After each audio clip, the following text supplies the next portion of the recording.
It's like, it's the basic things, but he's an extremist because the world is modernizing. The world is modernizing, and that person is like grabbing on to these. But when we in the West talk about extreme, we always link it to violence. Why aren't people holding a mirror up to the leadership that is using innocent Palestinians as basically fodder to be killed when they know, like, listen, if we do this, all of these innocent people are going to get killed. Why don't we look at that? You know, like, people don't look at the things that they don't want to see. And you go and you shoot innocent people. By any way of assessing this, that is a definition of a human being who is mentally ill. Okay, so we don't have to have a conversation about are they guilty, not guilty. Well, first off, let's just start that is mental illness.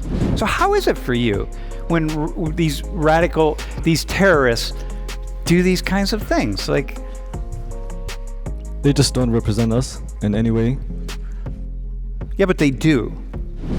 Oh, Penn State fans. Oh, I heard a story from my friend about what happened to her at the Penn State game. And so, these are Penn State people because of one person or two. You see, that's how this works. So the three of you, you're like, yeah, well, this is you. You might as well, it's just the distrust. I can say that, but you can't say that because you're Muslim. You're from Pakistan, whatever. I can say it, but you're not allowed to say that.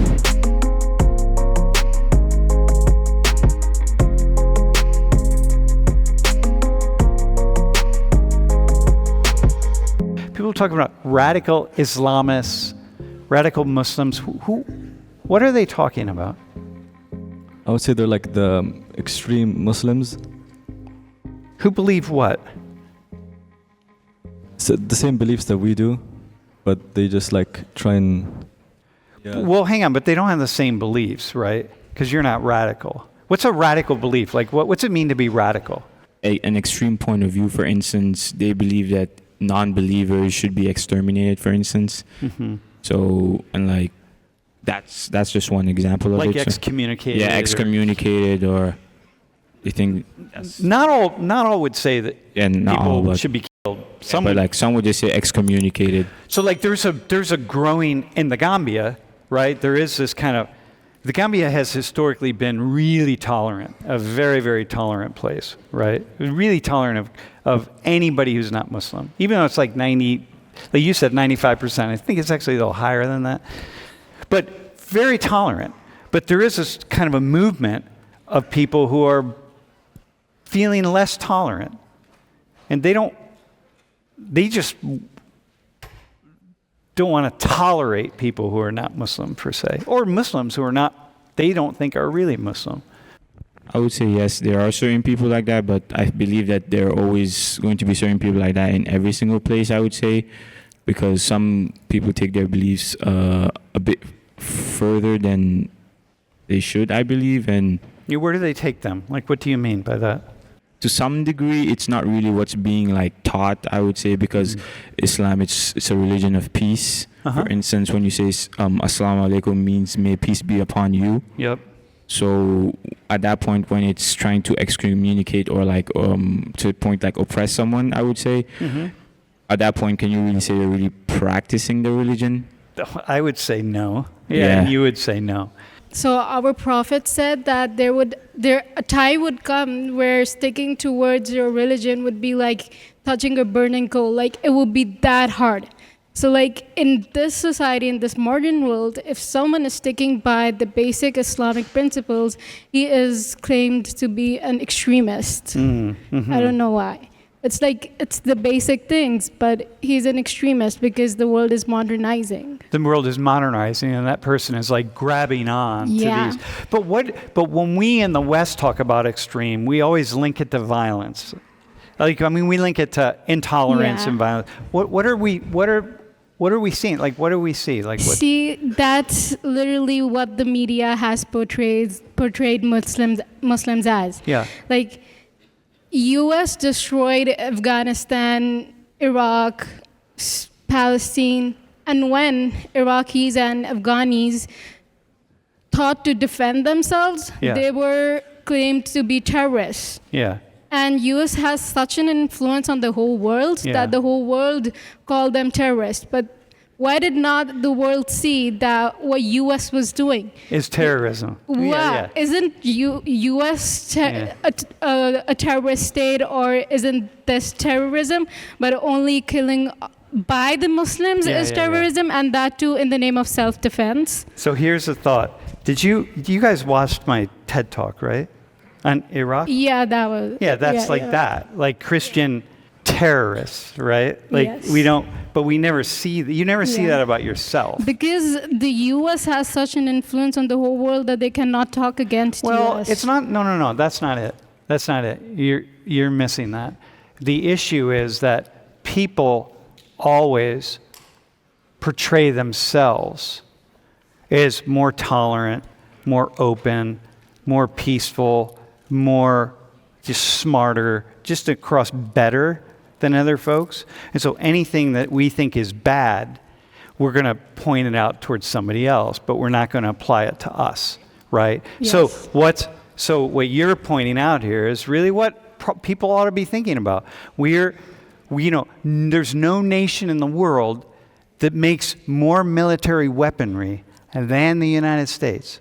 And there's no nation in the world that sells military weaponry to other nations in the world more than the U.S., including anti-democratic nations that are built on authoritarian regimes. There's no nation that makes and sells more weapons than us, okay? But somehow that doesn't come into play. Like we don't see that because A, we're not paying attention to it, and B, it's not a thing. You don't hold a mirror up to yourself. Like nobody does that. You know what I mean? But why is now no one holding a mirror up to Why Israel? aren't we doing that? Why is it, for example, that people who are supporting Palestinians, why aren't people holding a mirror up to the leadership that is using innocent Palestinians as basically fodder to be killed when they know, like, listen, if we do this, all of these innocent people are going to get killed. Why don't we look at that? Like people don't look at the things that they don't want to see. And so it becomes, I want to defend this group, but if I defend this group, that means I have to defend this other part of that group, and so I'll ignore that. Like we ignore things, and so here in the United States, we ignore. Israel ignores. Palestinians, everybody ignores. That's the nature of it, right? It's called arms transfers, that, we produce weapons, and then we transfer them to other nations.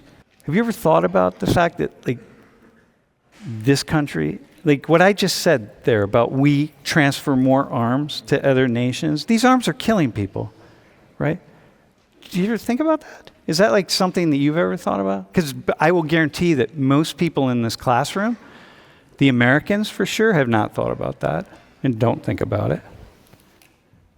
As someone from outside the U.S., do you see that? Yes, I would say I do think about it quite a lot, because actually, a lot of the times, because a lot of tragedies, like a lot of incidents happen outside of the U.S. For instance, because I was initially raised in Benin, so you can hear some sort of like tragedies happening with like all sorts of things, but you never really hear about where those arms really come from. Mm-hmm. For instance, if in Niger, for instance, which is also in West Africa, you will hear about all forms of like all these tragedies, but when it comes to like where are these arms coming from, because for instance, Niger is not that developed of a country, it's a third world country, so questions like it's not just third world, it's extremely poor. Yeah, it's extremely poor. So when you start thinking about that, you start thinking about where are these arms coming from, because Niger can't just be producing these, and where are they getting it from, like, and then that raised the question, like, who is the one providing them? And then you start to think about who's the biggest provider in the world, and then it traces all the way back to the U.S., and you do start thinking about it, and it's... Yeah, well, and we're one nation, by the way. Like there are many nations who are selling arms. Like in Niger, for example, it's probably more likely the French the Brits, the Russians, the Chinese. I mean, we're one of many. We just happen to lead the world in that. So we're not the only bad person on the block, so to speak, right? So the most recent, the one on top, is an attack that happened just recently. These are Muslims, right? The radical Muslims, right? Who are attacking. I don't know what they're attacking for. I don't know, what. Can you answer it? Why would radical Muslims, ISIS supported, why are they killing innocent people? Maybe from their point of view, they aren't as innocent, but what are they angry at? First off, the reason someone would have a knife attack is because they're mentally ill. Let's just start right there. It's like people, like a mass shooter in the United States, people are wondering, are they mentally ill? Dude, if you get a gun and you take that gun and you go and you shoot innocent people, by any way of assessing this, that is a definition of a human being who is mentally ill. Okay, so we don't have to have a conversation about are they guilty, not guilty. Well, first off, let's just start that is mental illness. Okay, so the first answer is that they're mentally ill. But what's the second one? I would say maybe from their point of view, anyone that's not a Muslim should be killed, even though that's not what we truly believe in. You're not allowed to kill another person. Yeah. And what else are they angry at? What would? Dude, first off, hang on. My question is, how is it for you, the three of you, when this just happens? And because the stereotype is this is you, man. You know what I mean? You and you're hijabi. You're if I'm sitting out here, hang on a second, and I read that sign, okay? And I read the headline. It's Muslim kills 3 people or Muslim kills 9 people. And what I'm thinking is, then I see the 3 of you and you're Muslim, and I'm oh, okay, hang on. This is stereotyping, right? When a Christian does it, you think it's Christians, right? When Jews do it, you would think it's Jews. When Muslims do it, we think it's you. So how is it for you when these terrorists do these kinds of things? They just don't represent us in any way. Yeah, but they do. They don't, for example, like I said before, killing someone else, that's not allowed. As mentioned in the Quran, killing another person is a major sin. No, I got that. And maybe in their image, anyone that's not a Muslim should be killed. Or they're just angry. Whatever. But the point being, but they do represent you, right? I read the headline. The 3 of you say you're Muslim. I don't know anything about you. You can say oh yeah, I like everybody, or I this or I that. You can say any number of things. It doesn't matter in my mind. I mean, me, it's a little bit different because I'm Sam Richards. I've been around the block, right? But there are so many other people. It's it doesn't really, yeah, okay, but I don't necessarily trust, but you're Muslim. So I've already associated Islam with violence, and Islam is bad. I've already associated that. So these people, they put a cloud over your heads. And so my question is, how is that for you, man? How is just that for average Muslims? So it is really devastating to see that people, when anything bad happens and a Muslim is behind it, they would make it the highlight of every news channel. But if everything bad happened and some other religion person is behind it, they would never bring in religion in that context. They would be just bringing in that this is the murderer, this is this thing. Yeah, okay, I'm going to disagree with you on this, okay? As someone who's been around, because you're saying they, and I've been around the block longer than you have, okay? If it was a radical Jewish person, they would call him a radical Jew. If it was a radical Christian, and when the radical Christian does something based on their radical Christian ideology, they say, the media says, it's a Christian man who committed this horrific act based on his Christian ideology. They do say that, right? So it's just that in this case, that we happen to be in this time in history when we're seeing more Muslims acting in certain ways, not by a long stretch. There's listen, there's over 1 billion Muslims in the world, 1 billion, okay? So fill Beaver Stadium up umpteen times. It's 1 billion Muslims. So this man, these two men here, they don't represent 1 billion people. Just like no one in this classroom who's Christian represents all 2 billion Christians, okay? So they don't. But at some level, people can't not do that. Yeah. So I guess I'm wondering, like, how do you deal with that? Okay, so as they said, Islam is about peace and it's not about violence. So the ones who did that, maybe they did not study Islam the way it is supposed to be. Mm-hmm. And they literally don't represent the 1 billion Muslims in the world. And the people are blinded by what they see. So they don't go in depth, like they don't see what was the reason behind it. But they just stick to that headline that, okay, this is a Muslim.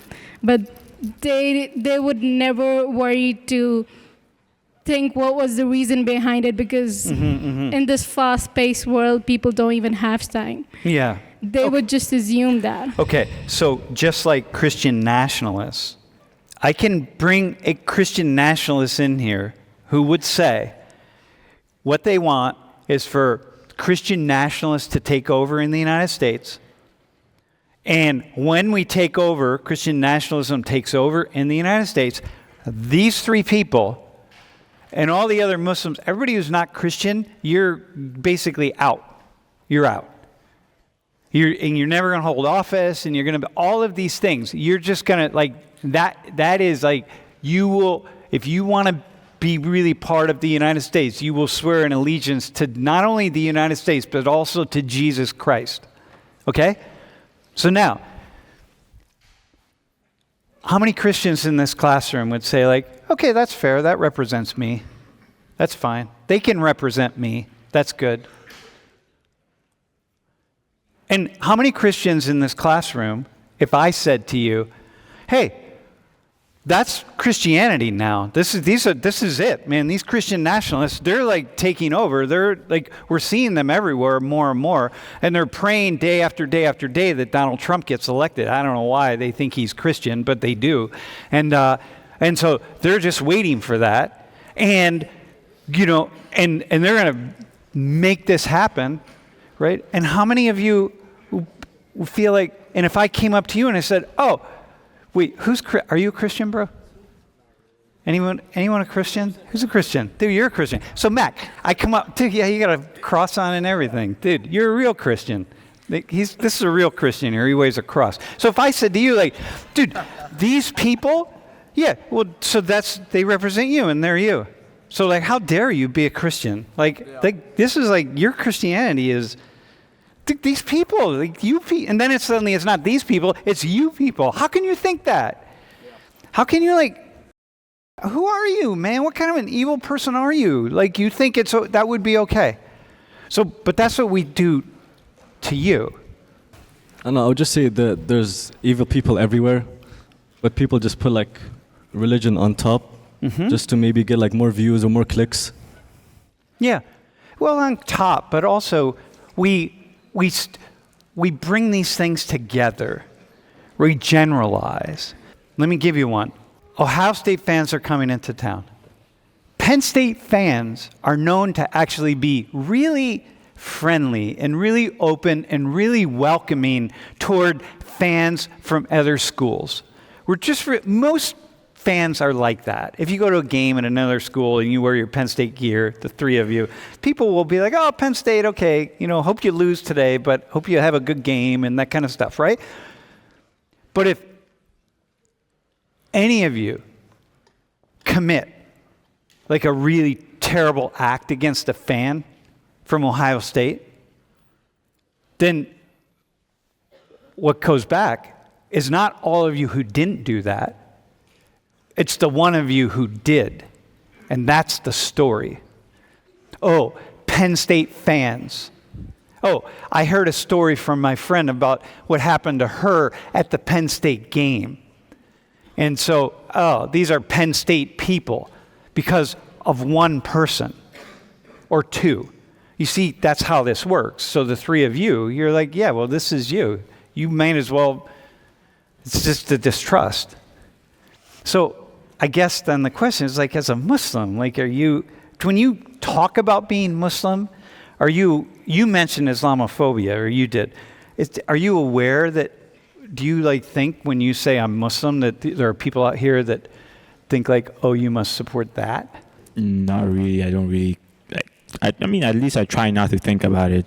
Because I don't see, because I know like I'm Muslim and whoever did this is Muslim, but I don't really see the correlation because, again, go ahead. For me, it's Islam. It's a religion of peace. And this does not seem like a very peaceful act, I would say. So, I wouldn't like say I should be associated in any way. Yeah, that's like, for example, if Penn State fans commits a really horrible act, the next day Franklin will have a press conference, and if somebody mentions that about stupid thing that one of you did, Franklin, who's the coach, by the way, will say, that person who did that is not a Penn State fan.